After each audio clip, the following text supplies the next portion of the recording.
दोस्तों, इस वीडियो में हम बात करेंगे तमिल सिनेमा के मास हीरो थालापाथी विजय की लाइफ से जुड़े बहुत सारे अननोन फैक्ट्स, उनके फिल्मी सफर के स्ट्रगल्स और उनकी फैमिली के बारे में कुछ ऐसी बातों के बारे में जो शायद आप थालापाथी विजय के बारे में नहीं जानते होंगे।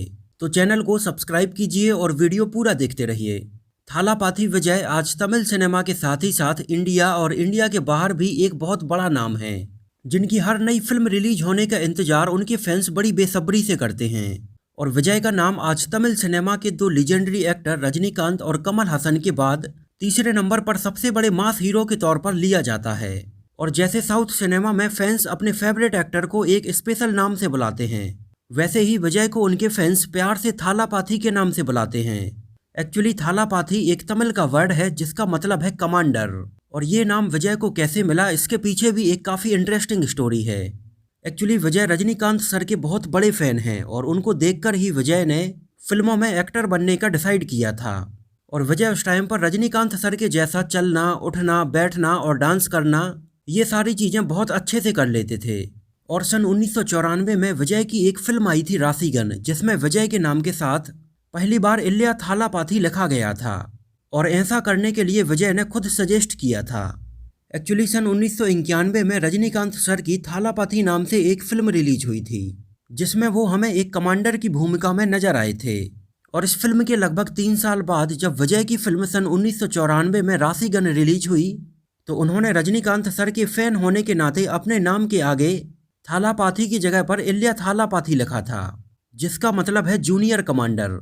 और तब से ही विजय के फैंस उनको थालापाथी के नाम से ही बुलाते आ रहे हैं। विजय का जन्म 22 जून सन 1974 को चेन्नई तमिलनाडु में हुआ था। विजय का पूरा परिवार तमिल सिनेमा से ही बिलोंग करता है। उनके पिता S A Chandrashekhar Tamil film industry के एक जाने माने डायरेक्टर, राइटर और प्रोड्यूसर हैं। और उनके पिता 80 के दशक से लेकर अभी तक लगातार तमिल सिनेमा में काम करते आ रहे हैं। और विजय की मां शोभा चंद्रशेखर एक जानी मानी सिंगर होने के साथ ही साथ फिल्म डायरेक्टर, प्रोड्यूसर और राइटर भी हैं। और माता पिता के फिल्म लाइन में होने की वजह से विजय का बचपन भी पूरा का पूरा फिल्म लाइन में ही बीता था। और इतनी छोटी उम्र से इन सारी चीज़ों को देखते देखते विजय को भी इनमें इंटरेस्ट आने लगा था। विजय का पूरा नाम जोसेफ विजय चंद्रशेखर है।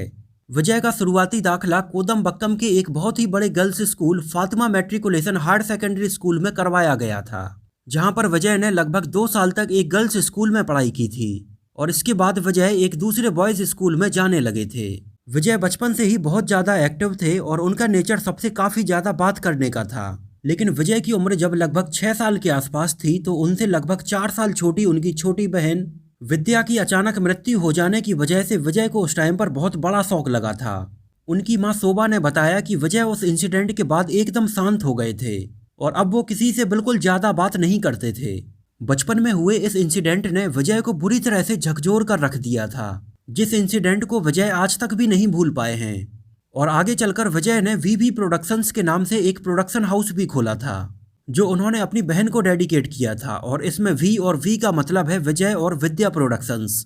10 साल की उम्र में विजय हमें पहली बार सन 1984 में आई फिल्म वेटरी में हमें बतौर चाइल्ड आर्टिस्ट एक्टर विजयकांत के बचपन के रोल में हमें नजर आए थे। और इसके बाद विजय ने 3 से 4 और फिल्मों में बतौर चाइल्ड आर्टिस्ट काम किया था। और इन सारी फिल्मों को उस टाइम पर विजय के पिता एस ए चंद्रशेखर ने ही डायरेक्ट किया था। इसके बाद विजय जब लगभग 18 साल के हुए, तो उन्होंने अपने पिता के सामने रजनीकांत की फिल्म का एक सीन बहुत अच्छे से करके दिखाया, जिससे उनके पिता एस ए चंद्रशेखर बहुत ज़्यादा इम्प्रेस हुए। और उन्होंने अपने बेटे को लीड रोल में मात्र 18 साल की उम्र में ही अपनी अगली फिल्म में साइन कर लिया। और ये विजय की बतौर लीड एक्टर डेब्यू फिल्म थी सन 1992 में आई नलैया थेरपू, जो कि बॉक्स ऑफिस पर कुछ खास कमाल नहीं दिखा पाई थी और बहुत सारे क्रिटिक्स के नेगेटिव रिव्यूज़ का उन्हें सामना करना पड़ा था। और उस टाइम पर तमिल की कुछ लीडिंग मैगजीन्स ने तो विजय की फ़ोटो तक अपनी मैगजीन में छापने से मना कर दिया था। और इस बारे में विजय के पिता एस ए चंद्रशेखर का भी ये कहना था कि उन्होंने शायद विजय को लॉन्च करने में काफ़ी जल्दबाजी कर दी थी।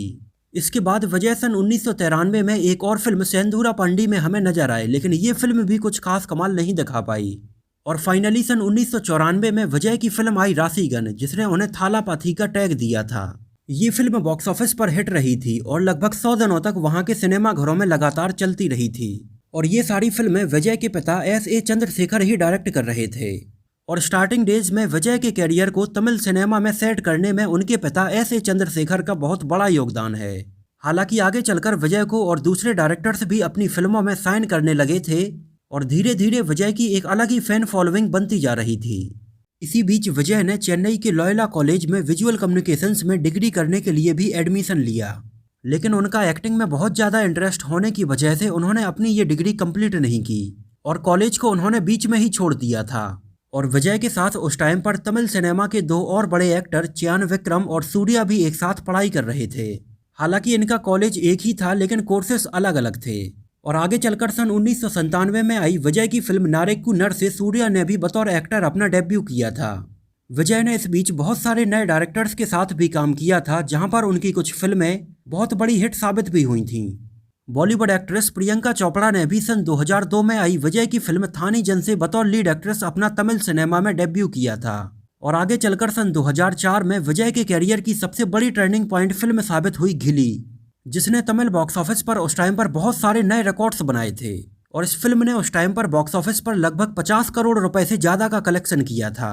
और विजय की इस फिल्म ने उस टाइम पर सन 1999 में आई रजनीकांत की फिल्म पड़ैयप्पा का भी रिकॉर्ड तोड़ दिया था, जिस फिल्म ने उस टाइम पर लगभग 30 करोड़ रुपए से ज्यादा का कलेक्शन किया था। और विजय की फिल्म घिली उस टाइम पर बॉक्स ऑफिस पर सबसे ज्यादा पैसा कमाने वाली फिल्म बन गई थी। और इसी फिल्म के बाद से विजय का क्रेज केरला में भी स्टार्ट हुआ था। विजय तमिल सिनेमा के ऐसे गिने चुने एक या दो एक्टर्स में से एक हैं जिनका बहुत ज़्यादा क्रेज हमें मलयालम सिनेमा में भी देखने के लिए मिलता है। और एक नॉन मलयालम एक्टर होने के बावजूद भी विजय की फिल्में केरला में इतनी ज़्यादा पसंद की जाती हैं जितनी कि मोहनलाल और मम्मूट्टी की फिल्में लोग वहाँ पर देखना पसंद करते हैं।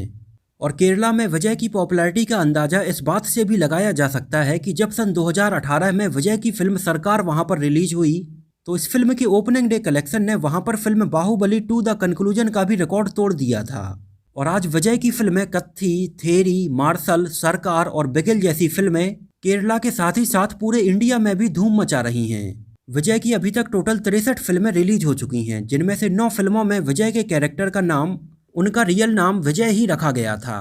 और विजय की अभी फिलहाल 2 मोस्ट अवेटेड फिल्में रिलीज होने वाली हैं, जिनमें से एक फिल्म है मास्टर, जिसमें वो हमें विजय सेतुपति के साथ नजर आने वाले हैं। और अगली फिल्म है उनके कैरियर की 65वीं फिल्म थालापाथी विजय, जिसको AR मुरुगदास डायरेक्ट करने वाले हैं।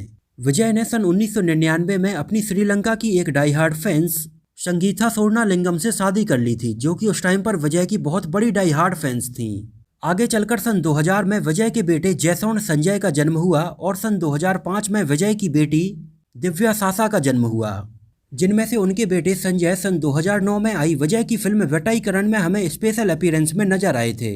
और उनकी बेटी दिव्या सासा सन 2016 में आई फिल्म थेरी में हमें विजय के साथ नजर आई थी। विजय का नाम फोर्ब्स इंडिया की तरफ से जारी की जाने वाली टॉप 100 अर्निंग सेलिब्रिटीज की लिस्ट में 7 बार आ चुका है। विजय अपनी एक सोशल वेलफेयर ऑर्गेनाइजेशन भी चलाते हैं, जिसके अंडर वो बहुत सारे लोगों की मदद करते रहते हैं।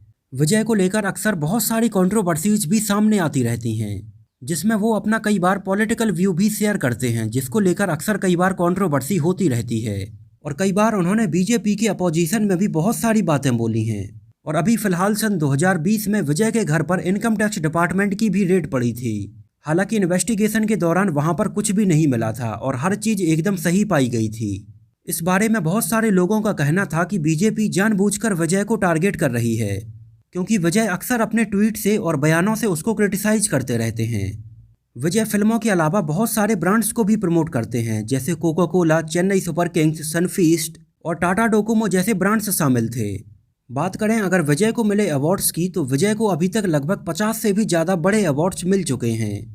और वैसे तो विजय ने एक से बढ़कर एक तमिल फिल्मों में काम किया है, लेकिन एक बार विजय से पूछने पर उन्होंने बताया कि उन्हें अपने कैरियर में केवल 2 फिल्में छोड़ने का बहुत ज़्यादा अफसोस है। पहली फिल्म धूल और दूसरी फिल्म मुधालवन, जो कि पहले विजय को ऑफर हुई थी, लेकिन अपने बिजी शेड्यूल के चलते विजय इन फिल्मों में काम नहीं कर पाए थे। और बाद में ये दोनों ही फिल्में बहुत बड़ी ब्लॉकबस्टर फिल्में साबित हुई थीं। और विजय के डाई हार्ड फैंस बहुत धूमधाम से उनका बर्थडे सेलिब्रेट करते हैं। और जब विजय का जन्मदिन आता है तब उस टाइम पर तमिलनाडु में ऐसा लगता है जैसे कोई त्यौहार मनाया जा रहा हो। और साउथ में अक्सर विजय के फैंस, अजीत के फैंस और पवन कल्याण के फैंस आपस में एक दूसरे से झगड़ते रहते हैं। और अक्सर ये किसी दूसरे एक्टर की फिल्म के ऑडियो लॉन्च के टाइम पर वहां पहुंचकर अपने फेवरेट एक्टर का नाम जोर जोर से चिल्लाते हैं और उस एक्टर से अपने फेवरेट एक्टर का नाम सुनना चाहते हैं। हालांकि इन फैंस की वजह से स्टेज पर बोलने वाले एक्टर को कई बार इरिटेशन भी होने लगती है, लेकिन डाई हार्ड फैंस तो डाई हार्ड फैंस हैं, वो फिर किसी की भी नहीं सुनते हैं। तो दोस्तों, ये तो बात हुई थालापति विजय की लाइफ से जुड़े बहुत सारे अननोन फैक्ट्स के बारे में। मुझे तो विजय की फिल्में बहुत पसंद हैं। आप लोगों को इनकी फिल्में कैसी लगती हैं हमें कमेंट में ज़रूर बताइए। और अगर ये वीडियो आपको पसंद आया हो, मेरी मेहनत आपको पसंद आई हो, तो इसको प्लीज़ लाइक करके मुझे इस बात का जवाब जरूर दीजिए। और अगर इस चैनल पर आप नए हैं तो चैनल को सब्सक्राइब कीजिए और बगल में बने घंटे के बटन को जरूर दबा दीजिए। इससे आपको चैनल पर अपलोड होने वाले नए वीडियो के बारे में सबसे पहले नोटिफिकेशन मिल जाएगा। तो मिलते हैं किसी नए वीडियो में साउथ फिल्म इंडस्ट्री के किसी ऐसे ही एक्टर और एक्ट्रेस की लाइफ से जुड़े ऐसी ही बहुत सारी इंटरेस्टिंग और रोचक बातों के साथ।